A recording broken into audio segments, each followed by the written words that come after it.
Hello everyone.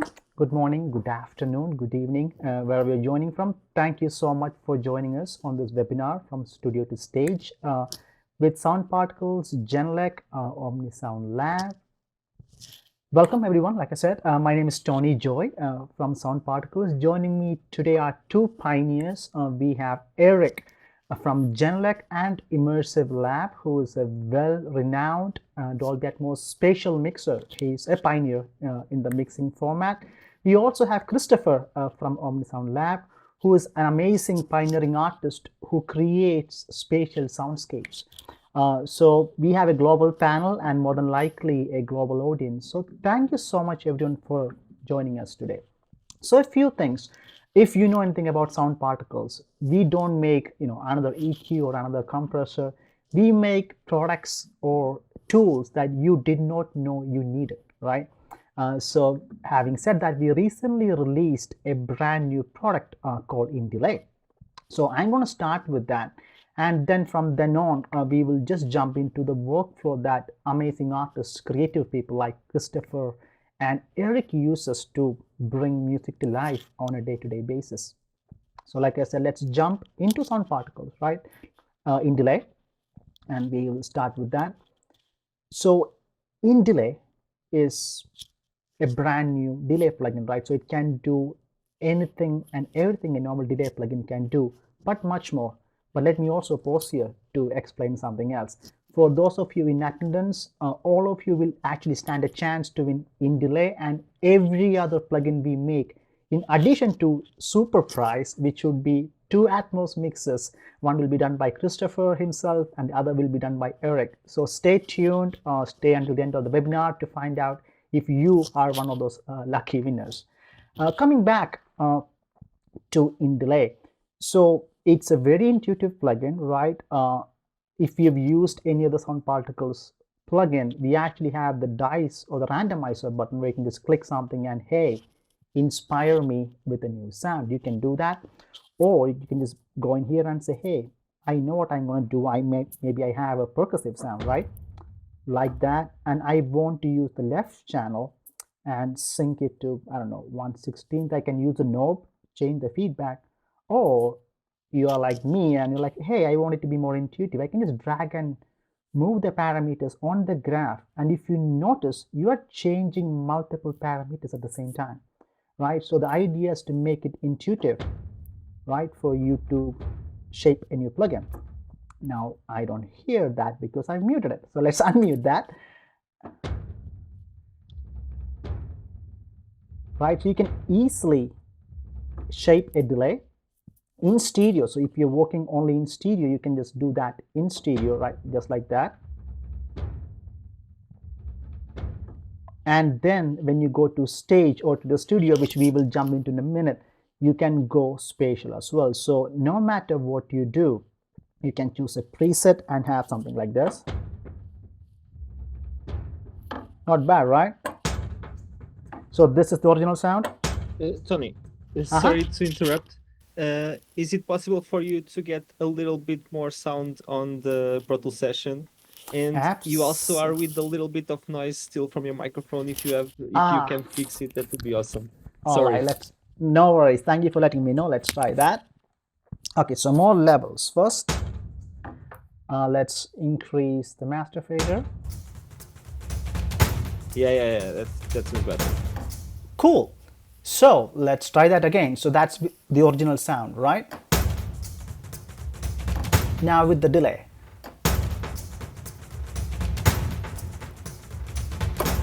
Pretty cool, right? So I already showed the channels mode, right, where you can have different 2 channels coming in from your input, or you can have up to 16 tabs, each one that you can manipulate just by clicking on the time editor, which is where I live, as you can tell. Or you can just go in here and just keep changing things to make it move. You can have modifiers including parametric EQs, air, craziness, much more, and of course the particles tab. I won't go too deep into the plugin right this moment, but you get the idea. The possibilities are endless. We will drop links to the delay in the chat along with the promo video. When you watch the video, keep in mind you will be hearing inDelay a lot in the music of that video. With that, I'm gonna take a pause and ask Christopher. Hey Christopher, so you work in both stereo and immersive formats.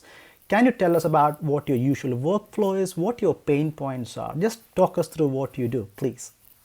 Yeah, thank you, Tony. Hi, Eric, and hi, everyone here in the chat. I'm a sound artist, composer, and music producer, but also now I'm directing our studio called Omni Sound Lab. And with our studio, we have different areas that we are developing related with immersive audio mainly. So I'm going to quickly show you what we've been doing the last years with our studio. Our studio is a creative laboratory focused on the research, development, and production of experiences, implementing cutting-edge technologies. And that's why we work with tools like sound particles, right?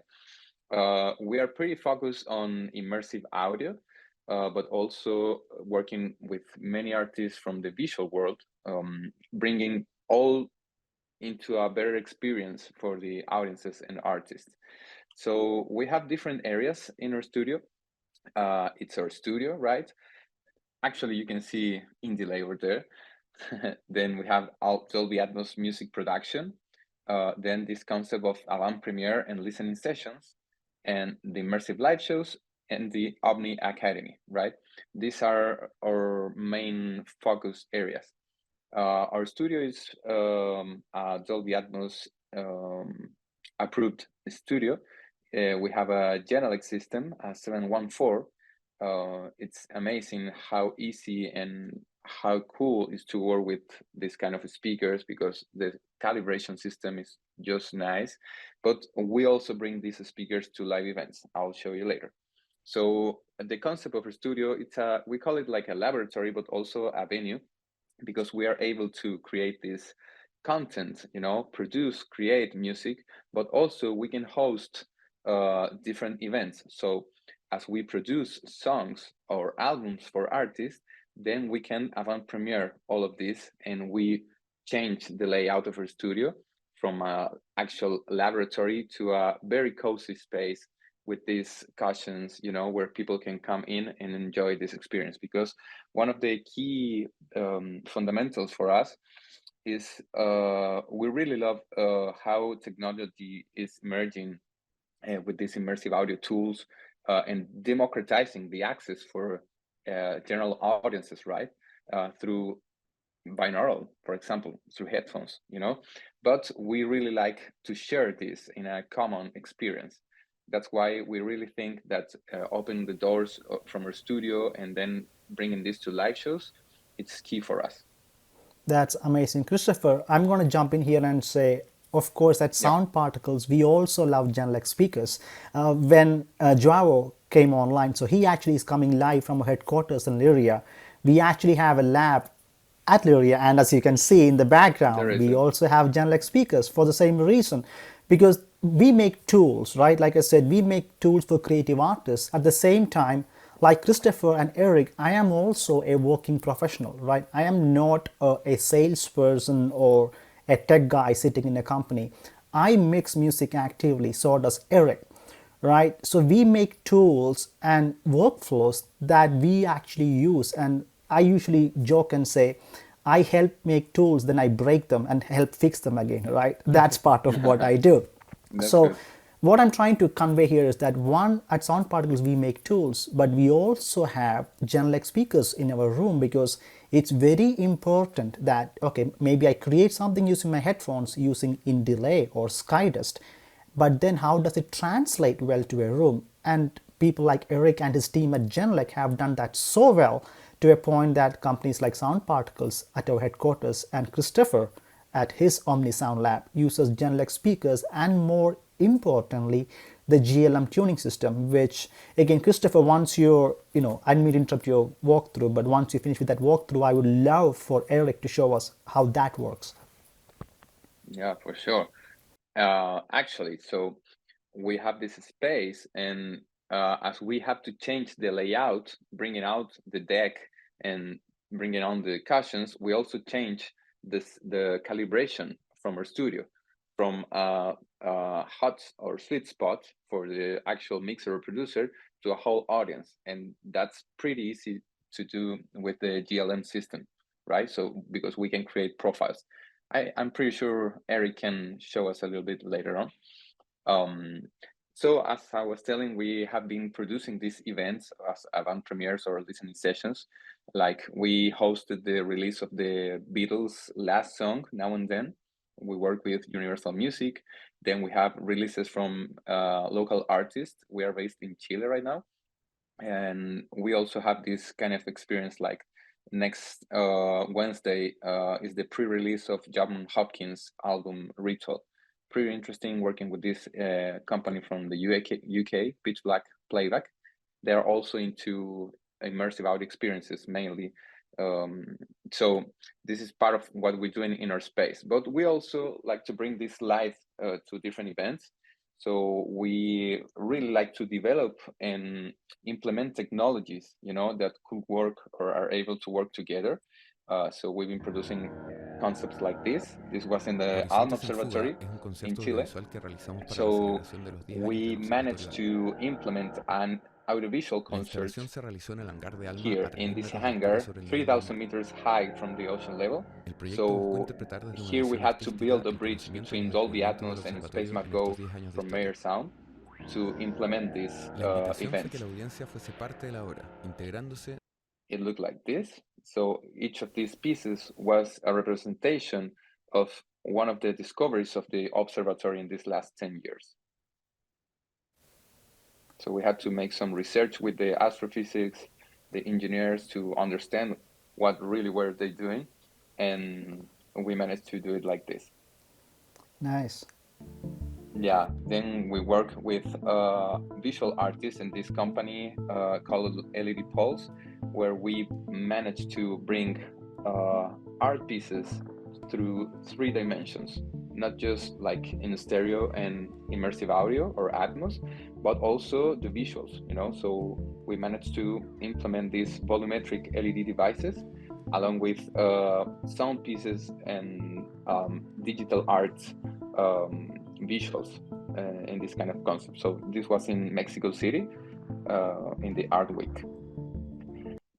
And then we have produced in Berlin last year in Germany. It was an open laboratory called Organismo. Nowadays it's happening again. So if anyone's in Berlin nowadays, are very welcome to come and join it.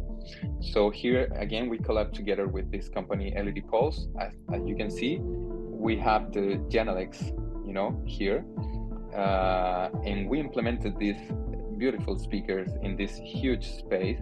So it was pretty curious for all of us to bring these speakers to this kind of hangar, where we have tons of reverb and resonate with every sound. But again, the GLM was a pretty useful tool to calibrate the whole system. So in this picture, you can see how the speakers are mounted along with these LED devices. And in the middle, it's me performing a live set. And as you can see, the audience is in the same level, in this case with me, the artist. So we're all in the same kind of a spaceship traveling together. So that's what we are working for, so we can have a shared experience, right? That's amazing. Thank you so much, Christopher. I want to come back to you and ask you about how you use, tools like ones we make and ones made by others. But before that, Eric, can you walk us through, one, of course, just let us know a bit more about what you do at both Genelec and as an engineer, but then also tell us about how GLM so elegantly works between hangars, like Christopher said, to a studio setting, to a bedroom setup. How do you guys do that magic? Sure. Yeah. Thanks first of all for having me here. And I'm coming live from Berlin, and I'm very, very happy to see so many people from all around the world, and we all share the same passion. It's just fantastic. And well, I'm working for Genelec, but I also run my own studio called Immersive Lab, and I'm specialized in 3D audio because I was a bit a pioneer because I was starting in 2012 building the first German Dolby Atmos mixing studio for film sound. And for Genelec, I'm working for 6 years now as a hybrid between product specialist, application specialist, a bit of sales, whatever comes up in 3D audio. And yeah, I mean, we operate. I mean, for Genelec, what is very important in terms of immersive audio is it's a very grateful field of working, because there are so many different formats out there. I mean, Dolby Atmos being one of them. Yeah, but of course it's the hottest talk of the town right now, and I fully understand, and I'm a big fan of that format. But the beauty about a Genelec speaker system is that it's not tied to any specific format. It is actually format agnostic. So no matter how your room looks like, how your speaker setup looks like, we can make it work for many different formats. I mean, this hangar, which is not a hangar actually, it's a big old distillery here in Berlin, not far away from my place, which is like 15 meters concrete of concrete of concrete. It's a bit Taj Mahal reverb style. And I mean, we managed to get this room kind of sounding okay and usable with the technologies that we have in Genelec. And if you allow me quickly to share my screen, because I can give you a very quick overview about GLM. You should see my screen now, hopefully. And so I'm sitting in my own studio in the Immersive lab in Berlin, and I'm running a 7.1.4 speaker system that you can see here on the honeycomb. And the beauty about the Genelec speakers are that we can, as Christopher already mentioned, is that we can calibrate them to the acoustic environment where they're standing in. I mean, no matter how good your room is, you have to calibrate the speakers. And when it becomes immersive, it's even more crucial, because a couple of things come into play. First of all, you need to make sure that your frequency response is as flat as possible. Second thing is, all speakers need to hit the listening position at the same time. So delay positioning is an issue, not in delay. That comes later. But and then third thing is actually volume. So you have to make sure that every speaker reaches the listening position with the same volume. And when these 3 points come into account and you manage to calibrate them, then you can really enjoy immersive audio environments. So when I look, for instance, on my left side surround speaker, so just very quickly, in GLM, we have a calibration microphone. Every speaker is playing a little sweep. So you see the red curve, which is basically the frequency response of the speaker uncalibrated. And when I do a mouse over, you can see in the top left corner that, for instance, this speaker is like at 60 Hertz plus 12 dB. That's all fine. That is physics. We can live with that. So GLM is calculating now a filter curve, and it's applying it, which is the blue curve, to get the green curve, which is the result. So this speaker is now more usable as it was before, because we are taking into account and try to make the frequency response as flat as possible. And then here on the bottom, you see a level compensation, because the side surround speakers are usually mounted very close to the listening position. So they are, in tendencies, they are usually too loud. So you have to take them down in volume. And because they are so close, you have to delay them to make them the same virtual distance than your furthest away speaker in the system. Once this is done, then you can have a lot of fun and get going with Atmos, Aural, DTS, Ambisonic, you name it, whatever you want to do. And that's basically the magic behind. That's awesome, Eric. I just want to add, I love the word format agnostic. If you've seen any other Sound Particles webinar in the past, that's one term we use a lot as well. If you look at any products we make, Skydust, which is a synthesizer we make, right? And inDelay, we support a little over 30 formats. Like Eric said, Dolby Atmos is the hottest kid around the block. But we support anything from quad to 5.1, 7.1 to 9.16 to 22.2, which is the NHK format in Japan, all the way up to 6th order ambisonics. Like Eric said, the art, the sound and the music comes first. Right, formats come second. Formats are very important. We love them, we respect them. In fact, in our standalone Sound Particles workstation, we support any format, custom formats, all the way up to 1024 channels. That will be 512 channels for main speakers and 512 for subwoofers. Please don't do that, don't maximize it, but you get the idea, right? We can support that. You can easily, right? Hey, let's. I know a speaker brand that might be able to help you, but that's fine. There you go. Which also brings me to the next question. This is actually for Christopher. So, when you create a piece of music as a composer or as an engineer, when you're mixing something, how do tools like, I don't know, Energy Pan, what's your go-to tool? It can be sound particles or something else. How do you approach that with spatialness in mind when you create music? Yeah, it's a very good question because at first the ideas lives in this world of ideas. Then we use our tools to, materialize this to musical ideas, right? So I will say most of we work in Pro Tools in our studio with the external Dolby Atmos render when we produce in Atmos, Right. but we have a very nice kind of workflow where we already know where we are going to position from the concept of each composition, right? So for us, it's really handy to have tools like Energy Panner, for example, which can surprise us, because you have an idea and then you have these kind of tools that actually you can just push a few buttons and have very different approaches to the same idea. So it's very handy, to work because the amount of resources you need to work on this manually will be like a lot, but this way we are pretty will be pretty fast, to achieve this. Also, I've been digging on a few other, let's say again, Atmos effects like reverbs and some limiters and this kind of more technical stuff. But for creativity, for me, it's always important to have something that is pretty easy and ready to go, So and that's why I Awesome. really like the sound particles tools and now digging very deep into inDelay because it's pretty surprising what we can achieve with this. Yeah. That's wonderful to hear. Actually, Eric, earlier you were showing me one of your favorite uses for Energy Panner.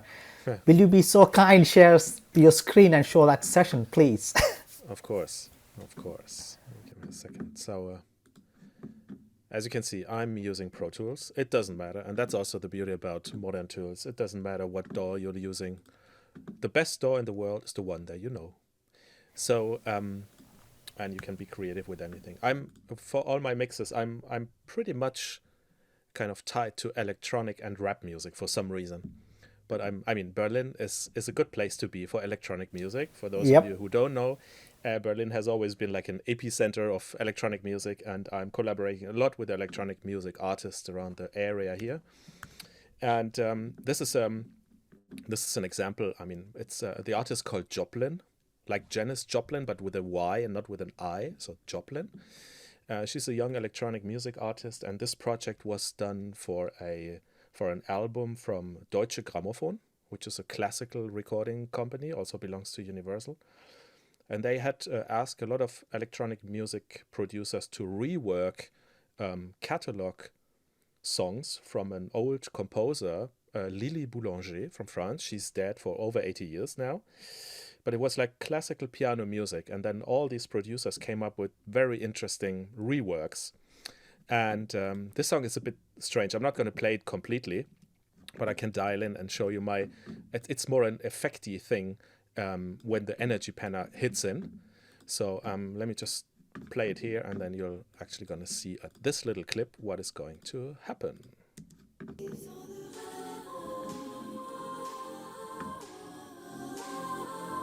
Is the volume okay, I hope?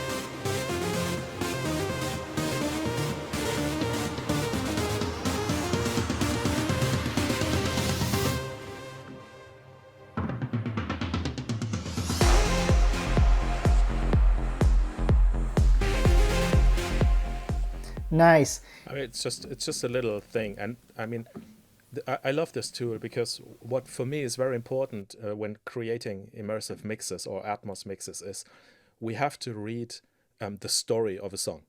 And there is like in a movie, it's a long-term movie, kind of pressed into 3 minutes without picture, but it has the same intention and it needs the same love for detail, and you can drive so much attention during elements of the song, and especially in electronic music when you have like the mellow C part before the drop comes in, you can create so many very important things. And in this case, it's a 3-second piece. It's not even. What is it? Yeah, it's something like 3 seconds. Right. 2 seconds. But that's exactly on point, and that's where Energy Penna kind of shines in this song. I mean, I have other songs where I use it more for spreading things and for choirs and all kind of things, but I think this is a little gimmick. Yeah, actually, Eric, can we hear it without the plugin and then with the plugin? Just for comparison, if you don't mind. Sure. Sorry. Okay. Now it's without the plugin.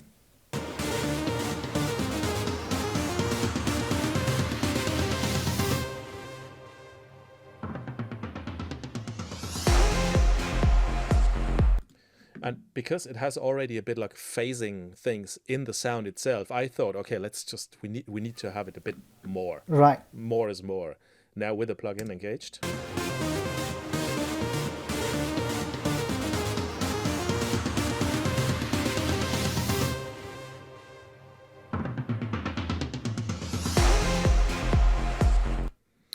And when you combine this basically also with the technology of the binaural metadata settings in Atmos, so distance parameters, because I'm routing this output now to a 9.1.6 layout, and this is all objects, so I have different distances of my front speakers to the side speakers to the top to the rears. It even creates more space, not just moving, but when this basically comes together, it's fabulous. I like it a lot. Thank you, Eric. And for those of you who might be new to Energy Panner, a quick introduction. This is a dynamic panner plugin that pans or moves sounds based on loudness. So you will see parameters like threshold, ratio, attack and release that you might see in a compressor, but it does not do any compression. What the threshold means is at what level should it start moving it. Ratio, how much should it move. Attack and release, how fast or slow the movement should be. And like Eric explained, you can have a stereo source like in this example and then come out in 916, or you can come out stereo to stereo or stereo to 5.1 or to quad, or vice versa. You can come in 916 and come out 5.1 if you wanted that for whatever specific reason. So both what we make and what Genelec makes is format agnostic. All that matters is the music or the piece of audio that you're working on, which I think for Christopher and other artists must mean it's freedom for you, right? Exactly. Actually, I wanted to interrupt you with that because one of the amazing things we are able to do with these tools is like we can just work at home, honestly, at home on binaural, and then prove this on our studios and then on stage, whatever the format is, right? So for everyone here that is interested to work in this format, I will always recommend maybe you should start working on binaural, right? To start understanding the fundamentals of immersive audio, working with tools like some particles, Dolby Atmos, etc. So then you start getting familiar on what is these concepts that, like Eric said, like what is the binaural settings. So in Atmos, for example, we have off, no binaural settings, then near, mid, far distances. But what if we start combining these concepts with tools like sound particles? So we are expanding the sound field, right? And that's something pretty exciting to work with just on binaural. So you just need any pair of headphones and work with your tools. That's a great point, Christopher. I just want to add to that. So again, everything and anything we make at Sound Particles will always have a binaural output, right?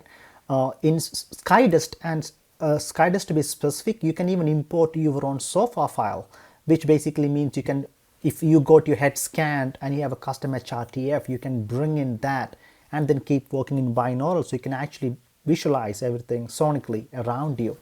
That's one thing, right? Second thing, for those of who are new to the format of spatialness or immersive music, Eric, don't slap my wrist for this, but I usually tell people that if you have two sets of monitors, experiment, right? Place two of those speakers behind you, experiment with a Frankenstein quad setup. No one's gonna come and hurt you for that, right? Experiment, see how movement affects your perception, your creativity. Even with two speakers, keep in mind you have space between two speakers, right? People usually forget that. I know it's not spatial, but if you use something like Skydist, for example, instead of panning the whole sound back between left or right, you can open up the sound and say, I want oscillator number 1 to be here, oscillator number 2 to be here, 3 to be here. The whole fabric of sound just expands between those two speakers, or if you have more speakers, the merrier. Same with inDelay. Even if you're working in stereo, you can place those 16 tabs separately between those two speakers. Or again, if you have quad, place them around you. To Christopher's point, start with binaural, experiment with what you have. No one is forcing you to buy 12 or 16 speakers, which actually does make a big difference, don't get me wrong. Once you have a good system that is 714 or 916, like Eric was showing earlier, once you tune that with GLM, that's where the magic happens. But you can always start with small baby steps. In fact, Eric, what are your thoughts on someone who's starting into spatial? Any advice? Well, I think whatever has been mentioned is very good, as Christopher said. Start with binaural, start with headphones, get familiar first of all with the tools. So for me, I do a lot of educational programs also around creating immersive audio content, and I think one thing that is a bit that there's a bit of lack is actually the creativity in this whole process. So we usually talk about tools and technology and formats and things and speakers and blah, blah, blah. But I think also it could be interesting to understand a bit, okay, I have these tools, so what can I do with it now? So how can it help me, make me better? But anyways, experimenting with headphones is always a good thing. And actually over here in my environment, there are many people who don't have immersive audio speaker systems, but they will then always go into another studio and just finish the song and book the studio for an hour or two. And I think with Christopher it's the same. So musicians in our environment, that you should not kind of step back in producing immersive content because you don't have the speakers. You can still do it, and the tools that we have altogether are actually pretty good to do so. And but if you're okay, I just want to touch base on one thing. You were talking about HRTFs. So I don't know if everybody knows what an HRTF actually means. It's called head related transfer function, and it is basically you can press it into a file that is describing your physiognomy of your upper torso and how you perceive sound. Very simplified answer now. But one thing is, at Genelec, we do have a technology called Oral ID, where you can create your own HRTF files. And a big thing with spatial audio and immersive audio is always personalization, because the closer you can have a headphone reproduction to actually a physical in-room speaker system. So if the gap is getting closer and closer between two different reproduction systems, the better it is. And then even more people will consider creating an immersive because they think, okay, there is actually people who can listen to it. It makes sense. The technology is there to personalize it. And HRTF for us in studio, as I was just saying, the Oral ID HRTF can also be then implemented into sound particle tools. So there is a good bridge between these two things. That's wonderful. And I want to piggyback on education that you just mentioned, right? So Eric, first of all, and Christopher, you too, I know you both are deep into education because all these tools are great, but we also need people to know how to use these tools, right? At Sound Particles, for those of you who do not know the history, our CEO and founder, Nuno Fonseca, was a professor at 2 universities for many years. Right, so education is a deep part of us. So we do a few things here at Sound Particles. One, there's an ebook called All You Need to Know About 3D Audio. It's free. It's written by a guy with PhD, so there is no snake oil in there, right? For those of you who are new to spatial audio, I highly recommend downloading the ebook. It explains the difference, something as simple as channel-based audio and objects. What are the difference? That's one thing we do for education. Two, again, for those of you who do not know this already, we have an education page where you actually get our standalone workstation, which has been used on major Hollywood movies and productions like Game of Thrones, Dune, Oppenheimer. You get that same software for free if you are an educator or a student, because that's how much we support education. We also announced along with inDelay that we actually now have a bundle for, again, educators, students, universities. So if you are in education in any shape or form, you can actually get a huge discount on everything we make by just buying one bundle. Just want to, explain that we also take education very, very seriously. But tying it all back together, I think the key point here is we now live in an age where we have so many amazing technology and so many tools where amazing artists like Christopher and Eric can take their immersive mixes from laptop using headphones and binaural to a studio that's tuned by GLM to a hangar. That still blows my mind, both of you. Well done on that. I mean, can you imagine a concrete building like that with so much acoustic imperfections being tuned to translate music and art? Christopher, anything else you wish to add as we begin to close? Yeah, I just want to mention that we are in a very exciting moment. It feels like a transition, maybe like back in the day when we used to work in mono to stereo, and now we are working in stereo to different immersive formats. Immersive audio has been here for decades, right? With ambisonics from the 50s, but nowadays we have a great chance to make this more accessible to everyone, from artists to general audiences. So it's more like an invitation to join this adventure, this spatial adventures, as I said yesterday in social media. It's like we feel how many people is feeling encouraged to, start working like this, and we are all pretty curious. So that's why it's pretty important to share information in this kind of educational programs, or this ebook I just really recommended on the chat, because it really helped me to clear some basis on the fundamentals of immersive audio. We are very up to that, so it's an invitation to everyone here to share their information with us. We are all in social media, on Instagram, LinkedIn, etc. So we are one click away, and if everyone feels we would like to get in contact, please feel free, because it's a very exciting moment to start creating and developing more knowledge. That's a great point, Christopher. I also invite everyone to connect, to reach out to me and everybody else on this panel, and also to other companies. Like I said in the beginning, Eric and myself, we work for manufacturers, right? I work for Sound Particles, Eric worked for Genelec. Yet at the same time, our background and our present is that we are actively working musicians and engineers. We make tools that we use ourselves, right?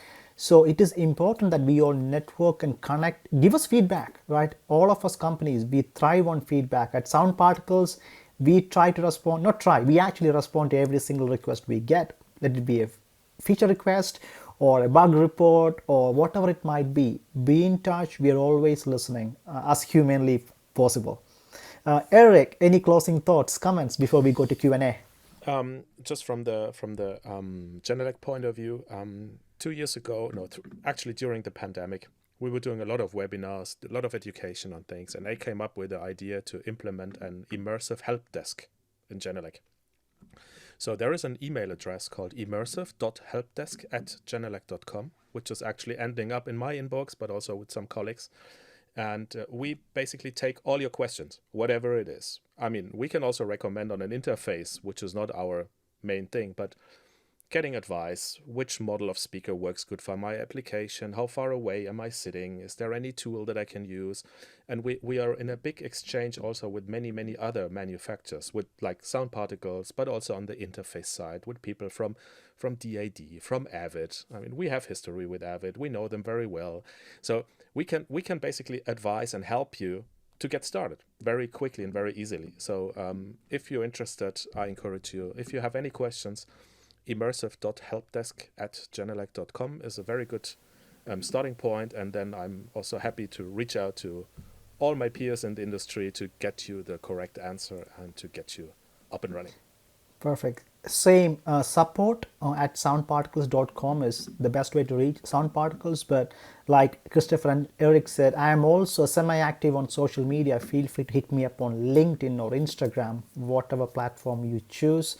We are all in a small community. To Eric's point, we all have history with Avid, Dolby, whoever it might be. We are a small industry of musicians who are passionate about music, so that Christopher, Eric, and all of us can create more immersive music. And the way I see it, with spatial audio, in a nutshell, the way I see it is we are unleashing the music from the wall. It was glued or chained to the wall left and right for too long, a few decades. Now we are setting the music free like it used to be, folk music, right, around a fireplace. So this is an exciting time.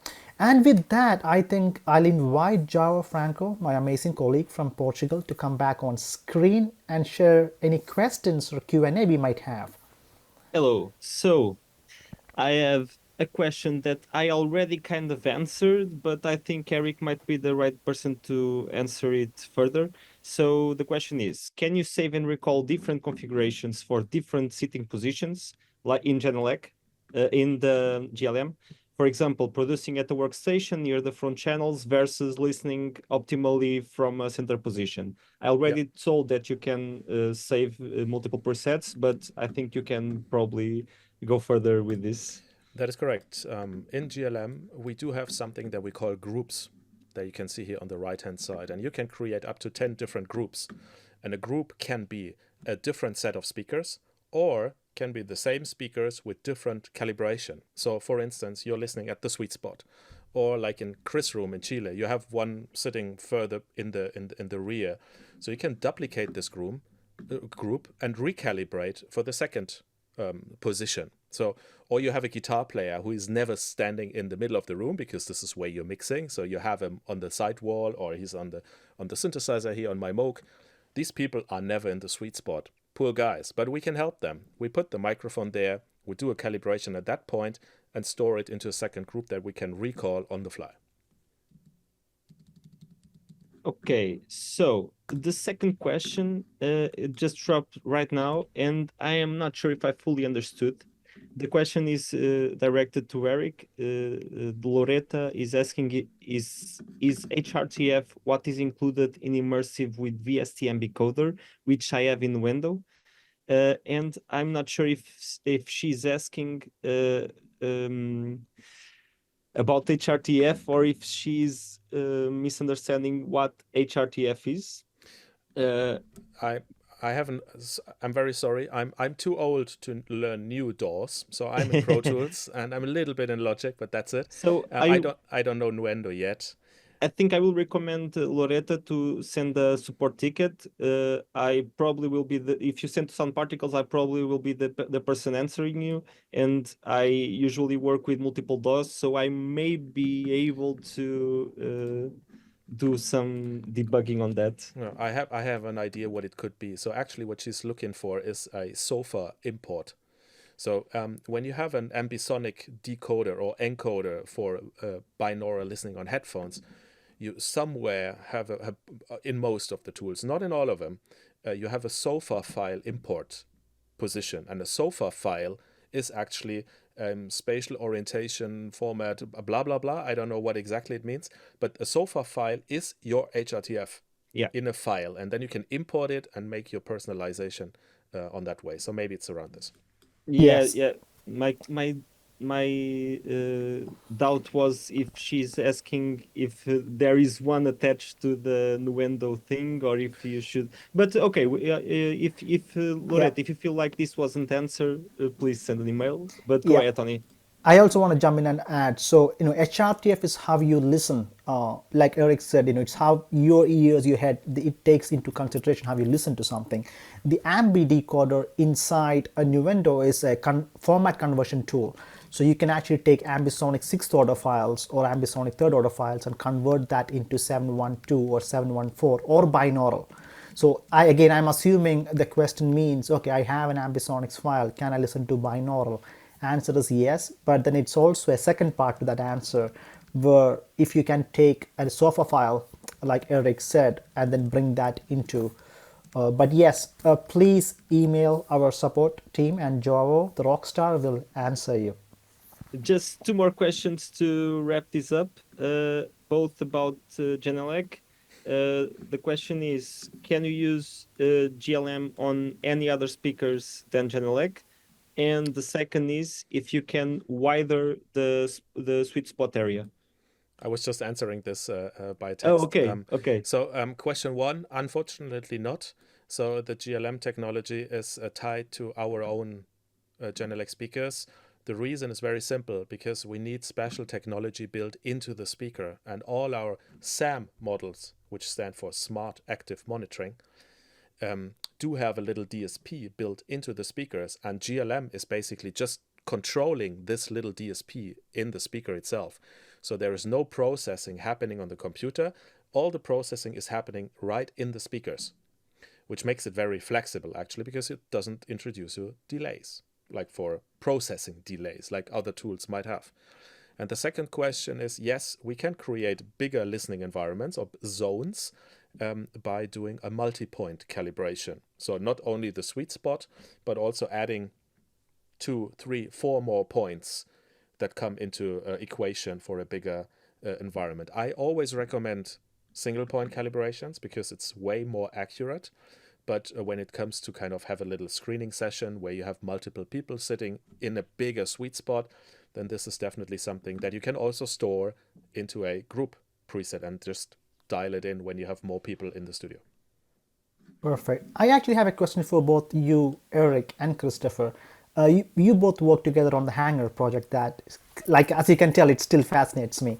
Was that a custom format or was that a standard format like 916? How did you guys manage to pull that off? So it was just, we had 7 speakers for this last year. So at the moment we do have 11. So per year we get a bit of more speakers and then we can increase the spatialization. But nice. Some of the project came with stereo content. So basically we just mapped it creatively on the 7 speakers. But then of course the stuff that Chris is doing is spatial by default, at that time using 7 speakers. Wow, so it's literally format agnostic. Thank you guys. It is. Yeah, exactly. So maybe 2 more questions. Is that all right?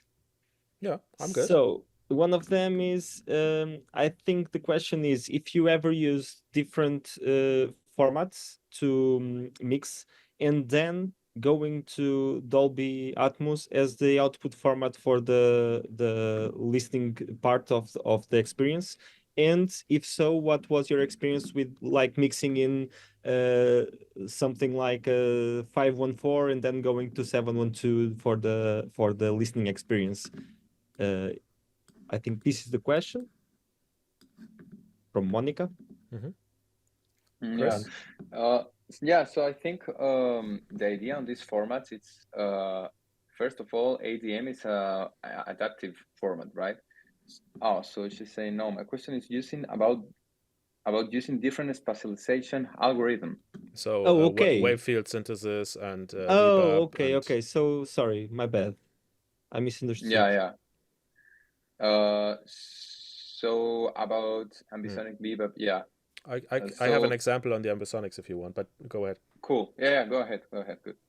No, I had a project that was basically completely created and mixed in ambisonics all the way till the end point, and then the artist decided to release it as a Dolby Atmos mix because for popular reach on streaming services. And in that case, what we did is we exported an 9.1.6 channel-based down mix of the ambisonics mix and printed that into the Atmos environment. So we basically had all the movements baked into that channel-based mix, and that was then the outcome. Maybe that helps. And it was actually pretty good, because in Ambisonics you do have even different tools to create spatialization that you might not have in Atmos straight away. So I learned a lot with this project. I'm not a big Ambisonics user, so I can't say too much about the creation process, but I was involved in the transcoding process from Ambisonics to Atmos, and that worked pretty well. Yeah, Cool. I would like to add to that another thing, if you allow me. It's like in the ALMA Observatory project I've showed before, we had to manage to connect a SpaceMap Go from Mayer Sound and Dolby Atmos. So what we developed there, it was a solution because we had many instruments and synths at the same time, right? So it wasn't, as it wasn't a live performance, we had to manage to create a, let's call it a spatial sequence, right? So we produced this on Dolby Atmos, then we re-rendered this in 916, and then on top of that, we play with SpaceMap Go the live instruments, right? So it was a mix of, you know, of these two technologies to allow us to perform in the most effective and smart way, you know. So That's another way wonderful. to, yeah. Christopher, I really need to give you a shout out for being so innovative as an artist, right? Again, people like myself and Eric, we are more on the technology side, but then it's amazing artists like you who come in and take these technologies and say, hey, here's a part of an immersive art that you can experience. Again, everyone who's watching this webinar, please look up Christopher and his Omni Sound Lab and go experience it if you can. They have multiple installations. His website gives more details. This is a pioneer who's doing groundbreaking stuff in this format. I also want to double down on the ambisonics that Eric just mentioned and that Monica just asked about. One of the things we do in all our products, we actually support up to 6th order ambisonics in every single product we make.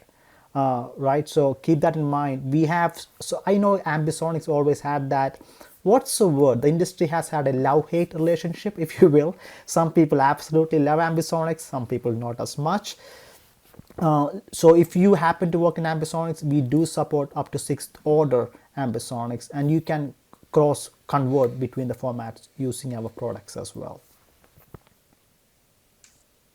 So if I can wrap up with the last question, it's about headphones. Ria is asking if you can recommend some headphones for binaural mixing.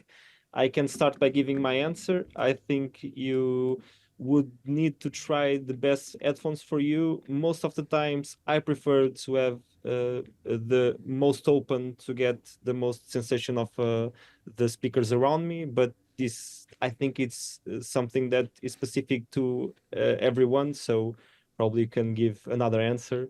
Yes, I will jump in actually. So to Joao's point, yes, I personally would recommend any open back headphones because the leakage actually helps with your brain to localize the sounds. But to borrow Eric's words earlier, the best headphones for you is the headphones that you know the most. There is no magic bullet headphone that works for everyone. Again, we live in an age where most headphones, most professional headphones are at the same level of quality, right? So try headphones that you feel that translates to your ears better, and that's the only way to find out. But Christopher or Eric, feel free to jump in with your thoughts. No, I agree 100%. It's get some that you wanna listen to, and budget is not always a metric for a good or bad headphone. Sometimes you can have very decent headphones for a good price, and vice versa. You can have very expensive headphones that are not so good. But that's why, as you said, open back is very important. Half open, fully opened. Now I'm using a closed one, but this is more my streaming headphone.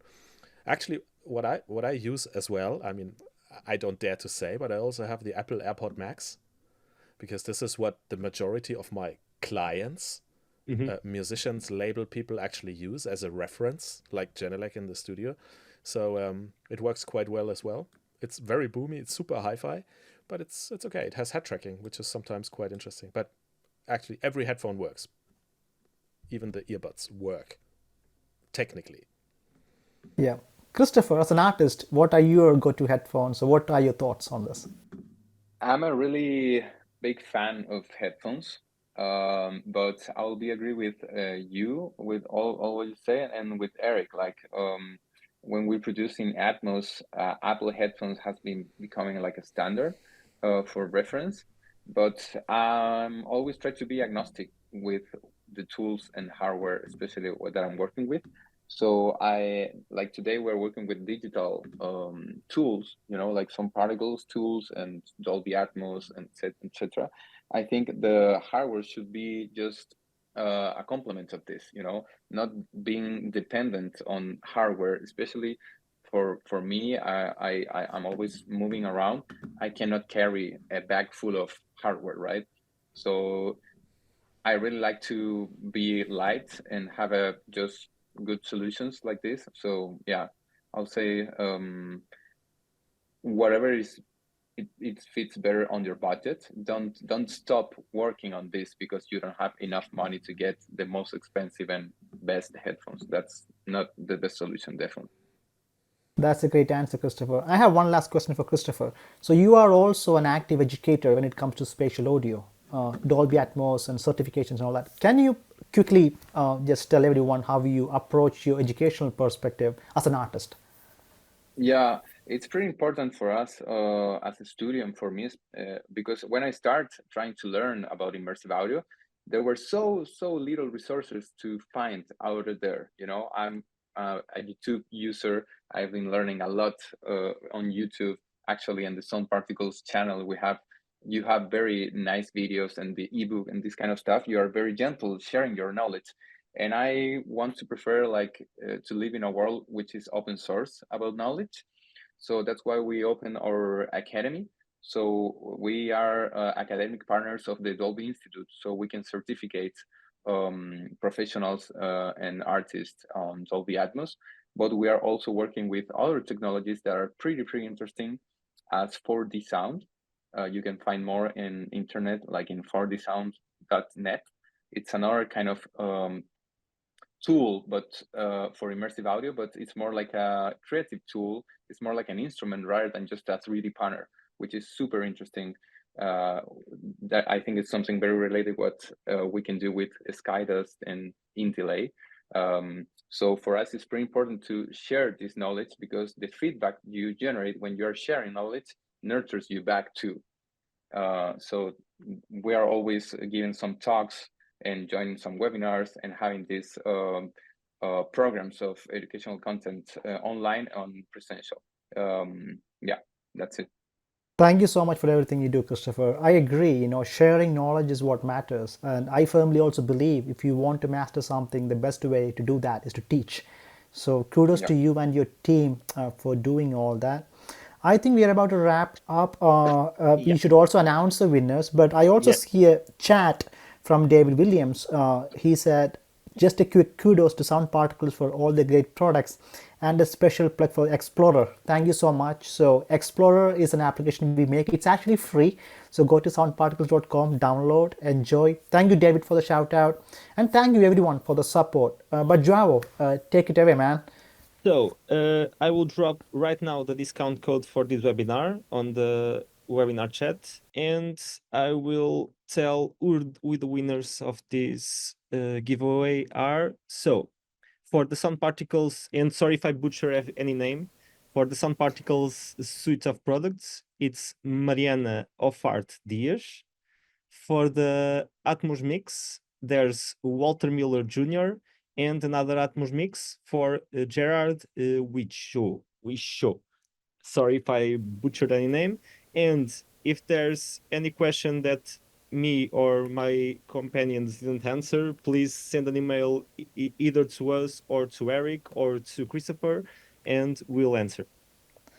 Well, congratulations to the winners, and I just want to express a huge thank you, lots of gratitude to Christopher and Eric for taking the time for sharing all the wisdom and expertise. Thank you so much, guys. Really appreciate you guys.